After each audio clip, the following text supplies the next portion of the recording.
Well, one of the president's first executive orders that were piled up on his desk there has led to the release of the leaders of two far-right groups convicted over their role in the storming of the Capitol building on January the 6th, 4 years ago. Now, in all, he's issued nearly 1,600 pardons in connection with the attack, and those facing charges but haven't been tried as yet will face no prosecution. Remember, 5 people died, including a police officer, as a result of the violence, and more than 170 other officers were injured. Well, Emma Vardy has more on the January the 6th rioters who've now been pardoned.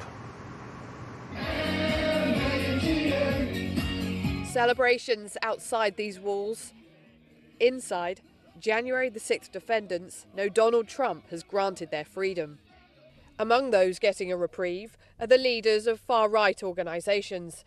Stuart Rhodes from the group The Oath Keepers, this morning released from an 18-year sentence. Look to your left and look to your right. Enrique Tarrio, the leader of the Proud Boys, had been serving 22 years. Today, he's a free man along with other members. These came to be some of the defining images of the riots. The man known as the Shaman now has his criminal record wiped. I got the news from my lawyer when I was at the gym, and I walked outside and I screamed freedom at the top of my lungs and then gave a good Native American war cry. The disorder that unfolded at the Capitol that day was unprecedented. More than 200 police officers were injured, while politicians and civil servants barricaded themselves inside.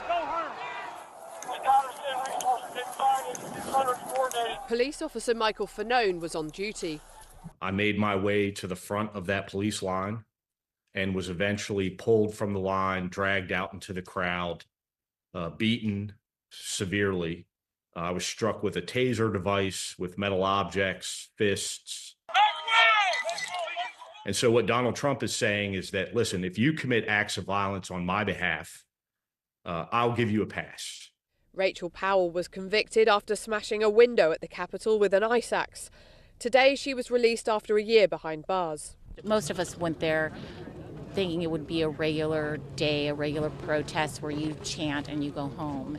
And unfortunately, it wasn't that. The pardons issued by Donald Trump, releasing people from jail, go further than many were expecting, including controversial and divisive figures. But out here, they're welcomed as heroes. Ben Pollock marched to the Capitol that day with his family. He's still waiting for his son and daughter to be released. You know, our lives have been stolen from us for the last 4 years, and it's paid a toll on many families. And when we walked down there to the Capitol, we were peaceful. Do you have any regrets about that day? Absolutely not. I was there on January 6th. This is political persecution. What about people who violently assaulted police officers and caused injuries?